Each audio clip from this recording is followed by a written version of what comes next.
ચોમાસું હવે out of control થયું છે। ગુજરાતમાં ભલે મેઘરાજાએ વિરામ લીધો હોય, પરંતુ કેટલાય રાજ્યોમાં આકાશમાંથી આક્રમણ ચાલુ છે। પાડોશી રાજ્ય રાજસ્થાન જે પાણી માટે વલખા મારતું હોય છે ને ત્યાં આ વખતે આકાશમાંથી એટલું પાણી વરસ્યું કે લોકો બે હાથ જોડી રહ્યા છે।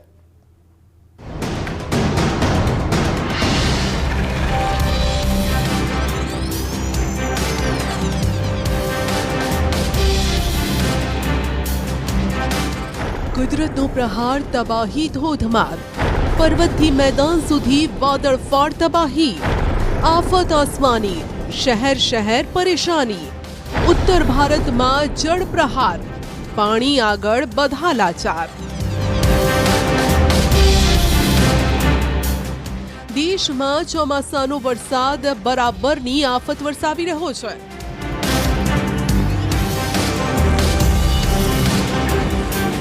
પૂર્વથી લઈ પશ્ચિમ સુધી, ઉત્તરથી લઈ દક્ષિણ સુધી માત્ર પાણી જ પાણી નજરે પડી રહ્યું છે।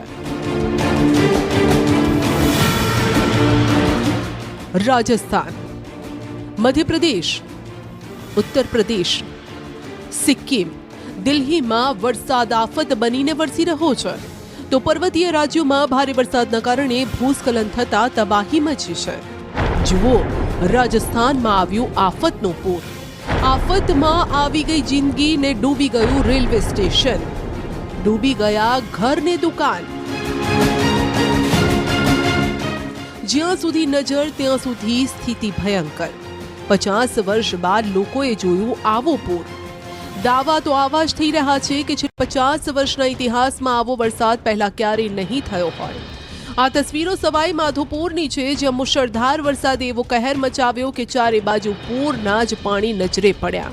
પહેલી વાર છે કે અહીં રેલવે સ્ટેશન પાણીમાં ડૂબી ગયું, રેલવે ટ્રેક પાણીમાં ડૂબી ગયો, રેલવે સ્ટેશનમાં 3 થી 4 ફૂટ જેટલા પાણી ભરાઈ ગયા અને જેના કારણે અહીં ટ્રેનોની અવરજવરને પણ અસર પડી।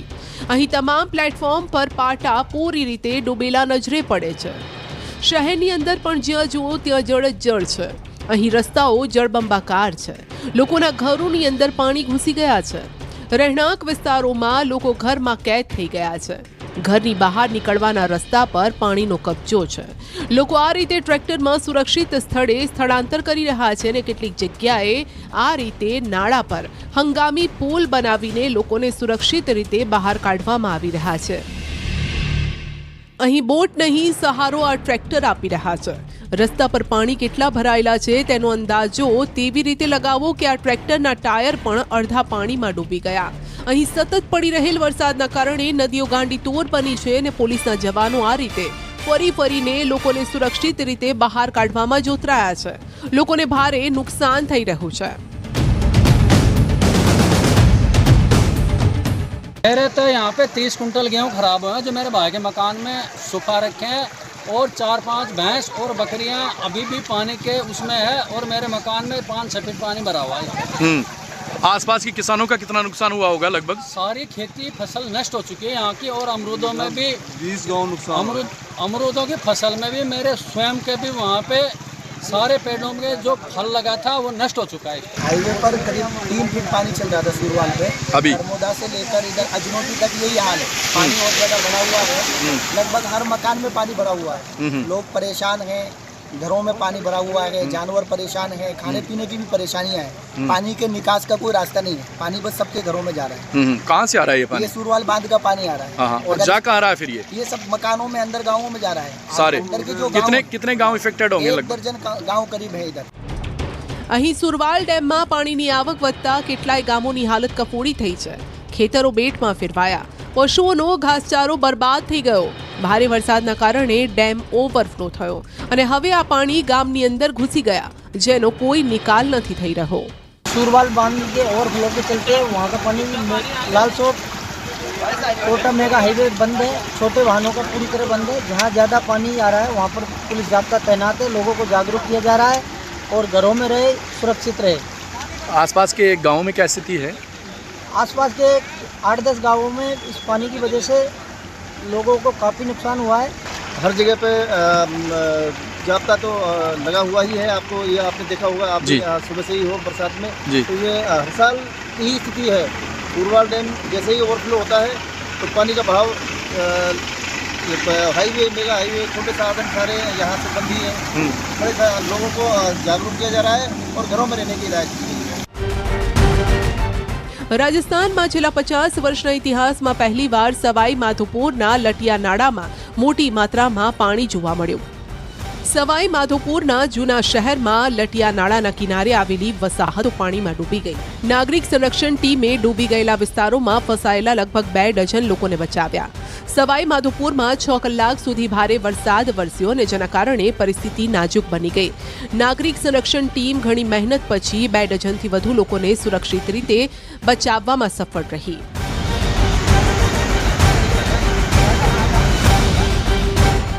રાજસ્થાનના સવાઈ માધોપુર જિલ્લાના શેરપુર ખિલચીપુર ખાતે રોડ પરના કોઝવે પર પાણી ફરી વળ્યા અને બંને કાંઠે ડઝનબંધ વાહનોની કતાર લાગી। આ રસ્તો 2 કલાક સુધી સંપૂર્ણપણે બંધ રહ્યો। ધીમે ધીમે કોઝવે પરથી પાણી હવે ઓસરતું જાય છે। જો કે ઘણા લોકોએ તો જીવ જોખમમાં મૂકીને કોઝવે પાર કરવાનો પ્રયાસ કર્યો। વરસાદી મોસમ ચાલુ છે અને જેના કારણે લોકોની સમસ્યાઓ ઓછી નથી થઈ રહી। રાજસ્થાનના ટોંક જિલ્લામાં ભારે વરસાદમાં કેટલાય લોકો જોખમી સવારી કરી સ્ટન્ટ કરી પોતાનો અને બીજાનો જીવ જોખમમાં મૂકે છે। બનાસ નદી સહિત નાળાઓમાં લોકો તણાઈ ગયા પછી વહીવટીતંત્રએ વિવિધ સ્થળોએ પાણીમાં ન જવા માટે ચેતવણી બોર્ડ લગાવ્યા। આમ છતાં લોકો બેદરકાર રહી રહ્યા છે અને આવો જ એક વિડીયો સામે આવ્યો જેમાં બાઇક ચાલક ચેતવણીની દોરી લગાવી હોવા છતાં પાણીના પ્રવાહમાં બાઇક હંકારે છે। જો કે સદનસીબે યુવાનને પ્રવાહમાં તણાઈ જતા બચાવી લેવાય છે પરંતુ બાઇક ડૂબી જાય છે। રાજસ્થાનમાં સતત વરસાદ બાદ ટોંક જિલ્લાના નિવાઈમાં પરિસ્થિતિ બગડવા લાગી। અચાનક પાણીના પ્રવાહના કારણે વનસ્થલી ગામમાં પૂર જેવી સ્થિતિ સર્જાઈ। અહીં તળાવ તૂટવાથી ગામમાં પાણી ભરાઈ ગયા। 50 થી 60 ઘરમાં પાણી ભરાઈ જવાથી ભારે નુકસાન થયું। નાગરિક સંરક્ષણ ટીમે લોકોને બચાવ્યા છે। પાણીમાં ફસાયેલા લગભગ 30 લોકોને એક પછી એક બહાર કાઢવામાં આવ્યા અને બધા લોકોને સુરક્ષિત રીતે પંચાયત ભવનમાં લઈ જવાયા। ટોંકમાં જાહેર પરિવહન સેવાની બસ પણ પાણીના પ્રવાહમાં ફસાઈ ગઈ હતી। ટોંકથી જયપુર જઈ રહેલી બસ ચૈનપુરા ગેટ પર વરસાદના પાણીમાં ફસાઈ ગઈ। બસમાં લગભગ 40 થી 50 મુસાફરો હતા અને આવી સ્થિતિમાં બચાવ ટીમો ઘટનાસ્થળે પહોંચી જેસીબીની મદદથી મુસાફરોને બચાવી લેવાયા। બધા મુસાફરોને વૈકલ્પિક માર્ગો દ્વારા નિવાઈ પાછા મોકલવામાં આવ્યા। સદનસીબે મોટી દુર્ઘટના નથી બની। ભારે વરસાદ બાદ રાજસ્થાનના ટોંક જિલ્લામાં ઘણા વિસ્તારો પાણીમાં ડૂબી ગયા અને પૂર પ્રભાવિત વિસ્તારમાં બચાવ કામગીરી ચાલી રહી છે જેમાં બનસ્થલી સ્કૂલના સ્ટાફને જેસીબી મશીનમાંથી બહાર કાઢવામાં આવ્યો। બનસ્થલી ગામ અને દત્વાસ ગામમાં પાણી ભરાઈ ગયા છે જેના કારણે જેસીબી જ હવે તેમનો સહારો છે અને લોકોને આ રીતે સુરક્ષિત બહાર કાઢવામાં આવી રહ્યા છે જેનો વિડીયો પણ સામે આવ્યો। રાજસ્થાનના ઝાલાવાડ જિલ્લામાં વરસાદના કારણે નદી નાળા છલકાઈ રહ્યા છે।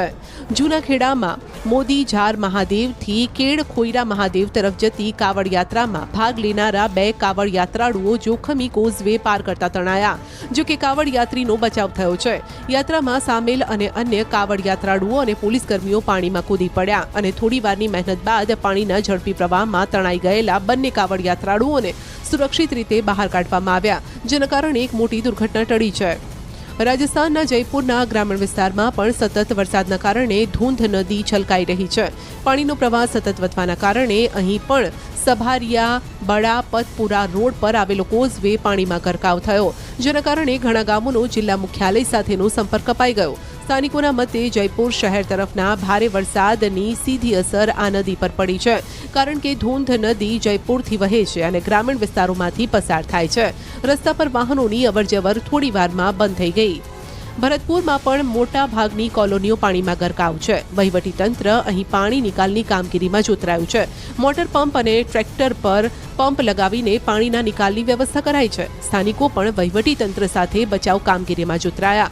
ભારે વરસાદના કારણે અહીં સ્કૂલોમાં રજા જાહેર કરાઈ છે। વહીવટીતંત્ર સ્થિતિ पर ચાંપતી નજર રાખી રહ્યું છે। भरतपुर में कल से ही लगातार बारिश का दौर जारी है और ऐसे में जिला मुख्यालय पे कई जगह जलभराव की स्थिति देखने को मिली है। आप देख सकते हैं कि इस वक्त मैं मौजूद हूँ भरतपुर में जो मुख्यमंत्री जन सुनवाई केंद्र है वहाँ पर, और आप हालात देखिए कि सामने पानी भरा हुआ है और ऐसे में कैसे लोग अपनी जो जन सुनवाई है वो लेकर के पहुँचेंगे यहाँ पर, क्योंकि जो नाले हैं वो पूरी तरह से भरे हुए हैं और ऐसे में जल निकासी नहीं हो पा रही है जिसका खामियाजा ये है जहां पानी ही पानी नजर आ रहा है। आप देखिए ये बीडीए कमिश्नर कनिष्क कटारिया का निवास है, जहां उसके सामने भी पानी नजर आ रहा है, लेकिन अधिकारियों का कहना है कि भले ही सरकारी दफ्तर और सरकारी अधिकारियों के निवास के सामने पानी भरा हो, लेकिन सबसे पहले आम जनता को परेशानी ना हो उसका ध्यान रखते हुए लगातार जल निकासी के जो प्रयास हैं वो कॉलोनियों में किए जा रहे हैं।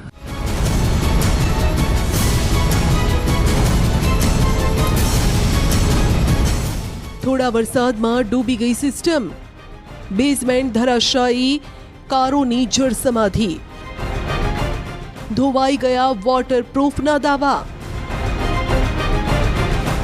પાણી પાણી થયું ગાઝિયાબાદ।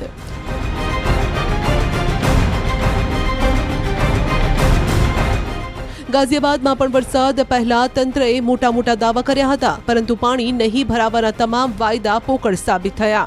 વરસાદ પડ્યો, વહીવટીતંત્રની પોલ ખુલી ગઈ। શું પોશ વિસ્તાર અને શું સામાન્ય વિસ્તાર બધા એક સમાન થઈ ગયા। સોસાયટીમાં ઘૂંટણસમાં પાણી ભરાયા, બેઝમેન્ટની અંદર કેટલાય ફૂટ સુધી પાણી જોવા મળ્યું। અહીં પાર્ક કરેલા કેટલાય વાહનો ડૂબી ગયા અને સોસાયટીના પરિસરમાં ઘૂંટણસમાં પાણી ભરાયા। સોસાયટીના મુખ્ય ગેટ પર કેટલાય વાહનો તણાવવા માંડ્યા। વહીવટીતંત્રનો કોઈ કર્મચારી નજરે પણ નહોતો પડતો। પ્રી મોન્સૂન કામગીરી પાછળ કરોડો રૂપિયા ખર્ચ કરવામાં આવે છે, પરંતુ પાણી કેમ ભરાય છે તેનો કોઈ જવાબ નથી। આ તસવીરો જોઈ લો, બેઝમેન્ટ આખું ધસી ગયું છે ને જેના કારણે રસ્તા પર પાર્ક કરેલા વાહનો નીચે ખાબક્યા। દુર્ઘટનામાં વાહનોનો કચ્ચરખાણ વળી ગયો। ક્રેનની મદદથી આ વાહનોને બહાર કાઢવામાં આવ્યા। દુર્ઘટના બાદ લોકોમાં ડરનો માહોલ છે। આ ડર એટલા માટે છે કેમ કે જ્યાં ઘર છે ત્યાં પાણી ભરાયેલા છે અને હજુ પણ ચોમાસાની સિઝન બાકી છે। इस वक्त हम गाजियाबाद के उसी बिल्डिंग के बाहर खड़े हैं जहां पर आप देखें जो पार्किंग है वो ढह गई है। बारिश के पानी से पूरी जो पार्किंग जो बनाई जा रही थी वो पूरी तरीके से यहाँ पर धंस गई है और यहाँ पर जो गाड़ियाँ खड़ी थी वो भी गाड़ियाँ जो हैं वो बर्बाद हो गई हैं। और कुछ गाड़ियाँ अगर आप देखें तो जहाँ ये ज़मीन जो पार्किंग की है वो ढही है, वहाँ आपको गिरी हुई दिखाई दे रही होंगी। आप देखें कि वहाँ पर दो जो बाइक हैं वो अभी नज़र आ रही हैं और यहाँ पर लोग जो इस बिल्डिंग में रहते थे वो लोग यहाँ पर अपनी गाड़ी खड़ा करते थे और उसके साथ ही यहाँ पर रहने वाले जो लोग हैं उनको यही जगह दी गई थी और ये अंडर कंस्ट्रक्शन पार्किंग थी जो बनाई जा रही थी, जो बेसमेंट था जो बनाया जा रहा था। और आप देखें कि पानी नालों में भरा और उसके बाद जो बहाव तेज़ी से आया तो यहाँ से ये पूरा जो एरिया है यहाँ खड़ी हुई गाड़ियाँ मिट्टी ढहने से नीचे गई।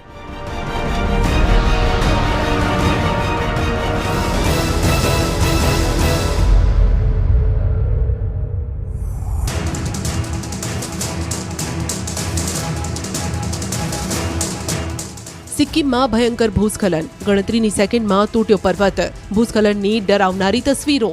સિક્કિમમાં આકાશમાંથી આફત વરસી રહી છે। ઉત્તર સિક્કિમમાંથી ડરાવનારી તસવીરો પણ સામે આવી, જ્યાં એક પુલ પાસે જબરદસ્ત ભૂસ્ખલન થયું ને જેમાં પર્વતનો મોટો ભાગ નીચે ધરાશાયી થયો, જેના કારણે રામમોલ તિસ્તા પુલને ભારે નુકસાન થયું। આ પુલ તે જ છે જે ગંગટોક સાથે જોડે છે। કેટલાય વિસ્તારો માટે આ પુલ લાઇફલાઇન છે ને જેના કારણે લોકોની ચિંતા વધી છે। વરસાદથી લોકોના હાલ બેહાલ છે। તિસ્તા નદીનું પાણી નેશનલ હાઈવે પર વહેવા માંડ્યું। આ હાઈવે સિક્કિમને પશ્ચિમ બંગાળ સાથે જોડે છે, જે હવે બંધ થઈ ગયો। આ પુલ વિના ગામના લોકોને બહારની દુનિયા સાથેનો સંપર્ક પણ જાણે કે કપાઈ ગયો હોય તેમ લાગે છે। વિસ્તારમાં રસ્તાઓ પહેલાથી ઓછા છે, વૈકલ્પિક રસ્તાઓ પણ વરસાદના કારણે બંધ છે। ઓગસ્ટમાં ભૂક્કા બોલાવશે વરસાદ, અંબાલાલની ખતરનાક આગાહી। રાજ્યમાં ભલે વરસાદી રાઉન્ડે વિરામ લીધો હોય પરંતુ રાજ્યમાં ઓગસ્ટ મહિનામાં મેઘરાજાની સવારી ભૂક્કા બોલાવવા આવી રહી છે। અંબાલાલની આગાહી છે કે 3 ઓગસ્ટથી વરસાદનો નવો રાઉન્ડ શરૂ થશે, કેમ કે બંગાળની ખાડીમાં ડીપ ડિપ્રેશન બનવાની સંભાવના છે। ભારેથી અતિ ભારે વરસાદ થવાની પણ શક્યતા રહેશે। જો કે હાલમાં પહેલી, બીજી, ત્રીજી ઓગસ્ટે રાજ્યના ભિન્ન ભિન્ન ભાગમાં વરસાદ ઝાપટા પડશે। 6 થી 10 ઓગસ્ટમાં વધુ વરસાદી ઝાપટા પડવાની શક્યતા રહેશે। 18થી લગભગ 20-22માં કેટલાક ભાગમાં ભારે વરસાદ ઝાપટા પડવાની શક્યતા રહેશે। પણ ઉલ્લેખનીય છે કે ઓગસ્ટના છેલ્લા સપ્તાહમાં એમજીઓની સ્થિતિ લગભગ 12, 13, 14 જુલાઈથી મજબૂત થતાં જે વૈશ્વિક લેવલની સિસ્ટમ છે ત્યાંની અસર ભારત ઉપર આવતા હવે બંગાળ ઉપસાગરમાં ડીપ ડિપ્રેશન બનવાની શક્યતા છે, જેની અસર અરબી સમુદ્રમાં પણ આવશે અને મુંબઈ, મહારાષ્ટ્ર, દક્ષિણ ગુજરાતના કેટલાક ભાગમાં 8 થી 10 ઇંચ જેવો વરસાદ થવાની શક્યતા રહેશે. સૌરાષ્ટ્ર ગુજરાતના કેટલાક ભાગમાં પૂર આવવાની શક્યતા રહેશે. જોકે વરસાદ જ્યાં ચડે ત્યાં પડવાની શક્યતા રહેશે, એટલે ભિન્ન ભાગોમાં ભારે વરસાદ ખાબકી શકવાની શક્યતા રહેશે. મોન્સૂન ટ્રફ સક્રિય થતાં હવામાન વિભાગે પણ આગામી 7 દિવસ વરસાદની આગાહી કરી છે. દેશના કેટલાય ભાગોમાં જુલાઈમાં મેઘરાજાએ તરખાટ મચાવ્યો છે. કેટલાય ભાગોમાં જુલાઈના અંતમાં મેઘરાજાએ ધડબડાટી બોલાવી છે અને હવે બધાની નજર ઓગસ્ટ મહિના પર છે. ઓગસ્ટ મહિનામાં પણ મેઘરાજાનો મૂળ આવો જ તોફાની રહેવાની આગાહી છે. એટલે આ વર્ષે ચોમાસું સારું નહીં, બહુ સારું છે. કેટલાય વિસ્તારો માટે આ ચોમાસું આફત લઈને આવ્યું છે અને હજુ પણ આ આફતના પાણી ઓસરવાના નથી.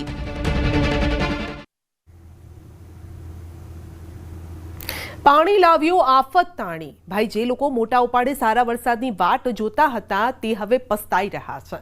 આ વાત દેશના અમુક રાજ્યો નહીં, ગુજરાતને પણ લાગુ પડે છે.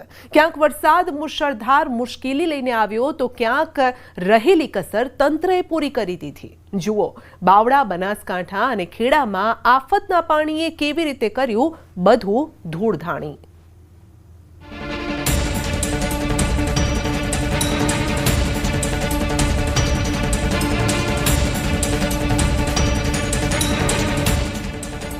રસ્તા પર પાણીનો પહેરો, ઘરની અંદર જળ પ્રહાર, જવું તો ક્યાં જવું? આ દ્રશ્યો ચાડી ખાઈ રહ્યા છે કુદરત અને તંત્રની લપડાકના. દ્રશ્યો બાવડાના છે, જ્યાં વરસાદે વિરામ લીધે 4 દિવસ વીતી ગયા પરંતુ પાણી નથી ઓસર્યા. બાવળાની હાલત એટલી ખરાબ છે કે દરેક ઘરની અંદર પાણી છે ને લોકોને રહેવું તો આખરે કેવી રીતે રહેવું તે સવાલ ઊભો થઈ રહ્યો છે. હું જે ગામમાં છું તે ગામની આ પરિસ્થિતિ જુઓ. બાવળામાં અત્યારે અમે છીએ અને બાવળા પ્રોપર જ્યાં નગરપાલિકા લાગે છે ત્યાં જ આ પ્રકારની પરિસ્થિતિ. અને હાલ પરિસ્થિતિને જોતા એવું લાગી રહ્યું છે કે લોકો અહીં કેવી રીતે રહેતા હશે. રસ્તા પર જો માણસ ચાલે તો ડૂબી જાય, માટે ના છૂટકે લોકો આ ટ્રેક્ટરનો સહારો લઈ રહ્યા છે. માલ સામાનની આવન જાવન હોય કે માણસની, હાલ આ ટ્રેક્ટર જ ગામ લોકોના પરિવહનનું એક સાધન બન્યું છે.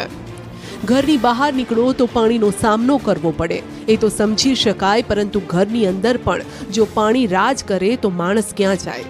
જુઓ, જેટલા પાણી ઘરની બહાર છે અને એટલા જ ઘરની અંદર પણ છે. અહીં વાડું હોય, ઘરનું રસોડું હોય કે પછી ઘરનો વોશિંગ એરિયા હોય, તમામ જગ્યા ઉપર માત્ર ને માત્ર પાણી જોવા મળી રહ્યા છે. અને પોતાના ઘરમાંથી લોકો છે પાણી ઉલેચીને બહાર કાઢવા માટે મજબૂર બન્યા છે. ઘરની તમામ ઘર વખરી છે તે પાણીમાં છે અને આ પ્રકારની પરિસ્થિતિ વચ્ચે લોકો છે તે જીવવા મજબૂર બન્યા છે. બેન, કેટલા દિવસથી આ પરિસ્થિતિ છે? 4 દિવસથી. 4 દિવસ? 4 દિવસથી. 4 દિવસથી આવા જ પાણીમાં? હા, આવા જ પાણી. ખાવાનું પીવાનું કેવી રીતે? ખાવાનું પીવાનું આ એક રૂમ છે, એમાં બધા રહેશે. એક જ રૂમમાં 5 નાના બચ્ચા છે. 5 બચ્ચા? હા, 2 ગાયો છે, ભેંસો છે, એ બધું તો બહાર મૂકી આવ્યા જઈને. હા, અને આ બીજા 6-7 જણા મોટા છે, એટલે આટલામાં જ બધા રહેશે. સાચી વાત કહી બહેને કે ઢોરને બહાર દૂર મૂકી દેવાય, પણ બાળકોને ક્યાં મૂકવા? અને એટલે જ તેમના માટે ઘરના રૂમમાં વાડ કરીને સાફ સફાઈ કરી બાળકોને ત્યાં બેસાડ્યા છે. અન્ય બહેનો બીજા રૂમમાં પાણી ઉલેચી રહી છે. પણ ચોંકાવનારી વાત તો એ છે કે વર્ષ બદલાયું પણ સમસ્યા નહીં. ગયા વર્ષે પણ આ રીતે જ ઘરમાં પાણીએ સામ્રાજ્ય જમાવ્યું હતું અને આ વખતે પણ એ જ સ્થિતિ છે. આવું પહેલી વાર થયું છે કે આ પહેલા પણ આવી ઘટનાઓ થઈ છે? આગલા વર્ષે બી આ જ પોઝિશન હતી. તો કોઈએ કઈ ના કર્યું? સાંભળતું નથી, કોઈ સાંભળતું નથી. કમ્પ્લેન કરી કોઈ સાંભળતું નથી. વોટ દેવાના હોય ને તો જલ્દી અમને આ વોટ આપો. અત્યારે કોઈ આવતું ડોકાવાય નહીં આવતું, તો કોઈ આવતું નથી. આ કેટલું અમારું વસ્તુ બગડી બધી. આમ તો બચ્ચા ખાટલા પર સુવડાયા છે. તો અત્યારે આપ જુઓ તો જે આખું જમવાનું આપી જાય છે. તમે જમવાનું પણ નથી બનાવી? ના, નહીં બનાવી શકતા. અચ્છા, ઇલેક્ટ્રિસિટી તો છે એટલું? અનાજ બધું પલ્લી ગયું, એકદમ પાણી આવ્યું. બાવળા બળિયાદેવ વિસ્તાર પોલીસ સ્ટેશનની બાજુમાં રાસમ રોડ. અચ્છા, ના અંદર કેટલા ઘર છે આવા? અંદર આખી સોસાયટી છે, નારાયણ સોસાયટી. હા, આ બધા પાણીમાં છે? આ બધાય પાણીમાં જ છે. જુઓ અત્યારે તમામ ફર્નિચર છે તેને લઈને તમામ મહિલાઓ જે પરેશાન છે. આ આખું રસોડું હું આપને બતાવી રહી છું અને અંદર તરફ જવાનો પણ એક પ્રયત્ન કરી રહી છું, કારણ કે અત્યારે પરિસ્થિતિ એવી છે કે પાણીને કારણે આખું ઘર છે તે પાણીમાં ડૂબી ગયું છે. ઘણા બધા લોકો છે, ઘરની મહિલાઓ છે, પાણી ઉલીચીને થાકી ગઈ છે, પરંતુ તંત્રની કોઈ પણ મદદ હજુ સુધી નથી પહોંચી. આ રૂમ જુઓ અને હવે બીજો રૂમ આપને બતાવું કે જ્યાં બાળકોના તમામ સામાન છે તે પાણીમાં છે, તમામ કપડાં છે તે પણ પાણીમાં પલળી ગયા છે અને ફર્નિચર છે તેની પણ હાલત ખરાબ થઈ ચૂકી છે. ગામડાની આ પરિસ્થિતિ છે અને આપ વિચારો કે જો બાવળાની જ આ પરિસ્થિતિ હોય, જે બાવળા નગરપાલિકા ત્યાં આ પ્રકારની પરિસ્થિતિ હોય તો આખરે કેવી રીતે લોકો છે પોતાનું જીવન આ પાણી વચ્ચે ગુજારતા હશે. છેલ્લા 4 દિવસથી આ પ્રકારની પરિસ્થિતિ છે. મહિલાઓ પણ સમસ્યા ગણાવતા થાકી ગઈ. જુઓ, ઘરમાં વાસણો તરી રહ્યા છે ને રમકડા રમતા બાળકો ખૂણામાં ધકેલાઈ ગયા છે. આવામાં ભોજન પાણીનો વિચાર પણ કેવી રીતે કોઈ કરે? આ કોઈ એક ઘરના હાલ નથી, આખા ગામમાં ઘરે ઘર આ જ મોકાણ છે. લોકો અમને પૂછી રહ્યા છે કે બહેન, આફતના પાણી ક્યારે ઓસરશે? આનો કોઈ ઈલાજ હોય તો બતાવો. જો તંત્ર પણ આ અહેવાલ જોતું હોય તો માત્ર વોટ લેવા માટે આ વિસ્તારમાં ન ફરકે, પરંતુ બાવડાના બળિયાદેવ વિસ્તારના લોકો જે વોટ આપી રહ્યા છે તેમની મુશ્કેલી જાણવા માટે જરા અહીં એક નજર કરવા માટે આવજો સાહેબ. આ તરફ વરસાદે વિરામ લીધો પણ પાણી ન ઓસર્યા. ખેડૂતો માટે પનોતી બન્યું પાણી. બનાસકાંઠા જિલ્લાના ધાનેરા પંથકમાં વરસાદ બંધ થયાને 3 દિવસ વીતી ગયા, છતાં પણ ધાનેરાના અનેક ગામોના ખેતરોમાં હજુ પણ જળભરાવની પરિસ્થિતિ છે. ધાનેરા તાલુકાના હડતા ગામે જ્યારે અમારી ટીમ પહોંચી તો દ્રશ્યો જોઈને આંખો ચાર થઈ ગઈ, કારણ કે આ પાણી તો ખેડૂતોની મહેનતને જ તાણીને લઈ ગયું. તળાવો બેટમાં ફેરવાયા અને જમીન પાક વિનાની થઈ ગઈ. વરસાદ બંધ થયાને 3 દિવસ થયા છે, પરંતુ વડગામ, પાલનપુર, ડીસા, દાંતીવાડા અને ધાનેરા તાલુકાના ગામડાઓના હાલ બેહાલ છે. અત્યારે અમે છીએ ધાનેરા તાલુકાના હડતા ગામની અંદર. આપ જે પ્રમાણે દ્રશ્યો જોઈ રહ્યા છો તે પ્રમાણે અત્યારે ખેતરો જે છે તે જળબંબાકાર જોવા મળી રહ્યા છે. ખેડૂતો દ્વારા જે મોંઘા ભાવે જે મગફળી વાવવામાં આવી હતી તે અત્યારે પાણીમાં ગરકાવ થઈ છે અને ઢીચણ સમા જે પાણી છે તે આ ખેતરોમાં ભરાયેલા છે. 3 દિવસ થઈ ગયા છતાં પણ આ પાણી ઓસરવાનું નામ નથી લેતા અને આમ આ વિસ્તાર એવો વિસ્તાર છે કે જ્યાં 1000 થી 1200 ફૂટે ભૂગર્ભ જળ રહેતા હોય છે, પરંતુ ઉનાળાની સિઝન પણ આ વિસ્તારની અંદર ખેડૂતો નથી લઈ શકતા, માત્ર ચોમાસાની સિઝન લેતા હોય છે અને ચોમાસાની સિઝનમાં પણ ખેતરોમાં પાણી ભરાઈ જવાના લીધે ખેડૂતોના હાલ અત્યારે બેહાલ જોવા મળી રહ્યા છે. અમે જ્યાં ઊભા છીએ તે ખેડૂતનું ખેતર છે, પણ જાણે આ કોઈ તળાવ કે નદીનો પટ હોય તેવું ભાસી રહ્યું છે. હવે વિચારો એ તાત વિશે જેણે મહા મહેનતે આ વાડીમાં મગફળી વાવી હતી. ના તો છોડવા વધ્યા ન જમીન, બધું આ પાણી તેની સાથે તાણતું ગયું. માટે ખેડૂતોને માથે હાથ દઈને રડવાનો વારો આવ્યો છે, કારણ કે એક ખેડૂત દીઠ લાખ રૂપિયા ખર્ચ કર્યા પણ બધા પાણીમાં ગયા. આમે નહીં, નિસાસા નાખીને ખિસ્સાના ખર્ચ કરી ખેતર ખેડનાર ખેડૂતના શબ્દો છે. બહુ ખતરનાક પરિસ્થિતિ છે અને આ પાણી 3 દિવસ છે. અમારે હેડવાની બીજે આ ખેતર બધા છલોમલ પડે છે, લગભગ બધા કુવા એવું જ પાણી છે. કેટલો ખર્ચો કરીને મગફળી વાવી હતી ને અત્યારે શું ખર્ચો? એક ઉકાળને લગભગ લાખ થી 1.5 લાખ રૂપિયાનો ખર્ચો કર્યો હોય અને આ પાણી તો તમે જુઓ જ જો. વાર પર વાર કોને કહેવાય?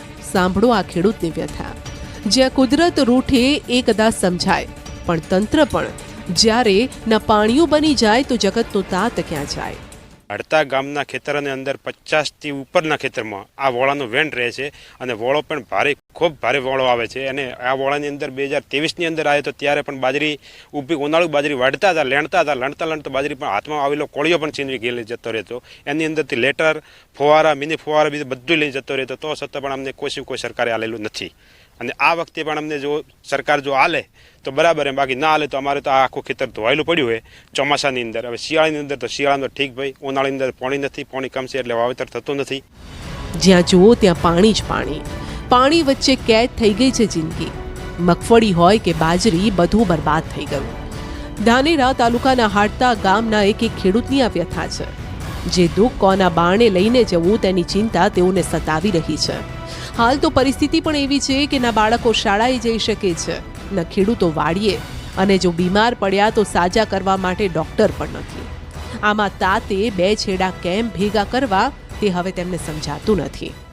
અમારે એમનો લાખ રૂપિયાનો ખર્ચો કરીને અમે મગફળી વાવી હતી, કેટલી 5-6 લાખની એમનો આવક રહી, આશા હતી, પણ આજે 1 રૂપિયાની આશા નથી.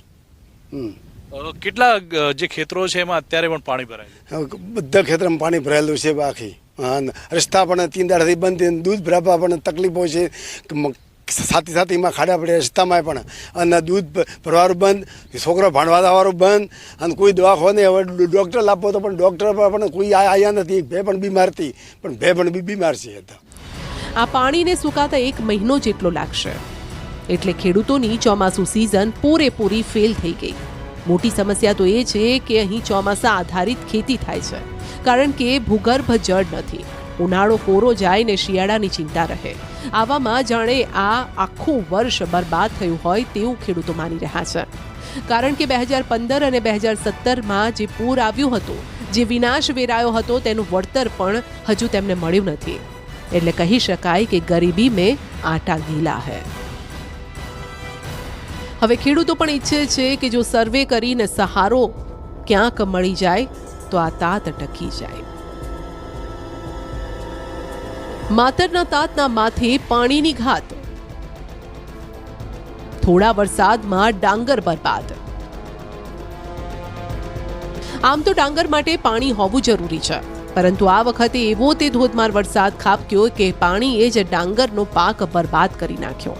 આ દ્રશ્યો છે ખેડા પંથકના, જ્યાંના અનેક ગામો પાણીમાં ધોવાઈ ગયા. જ્યાં નજર કરો ત્યાં દૂર સુધી બસ પાણી જ પાણી નજરે પડશે.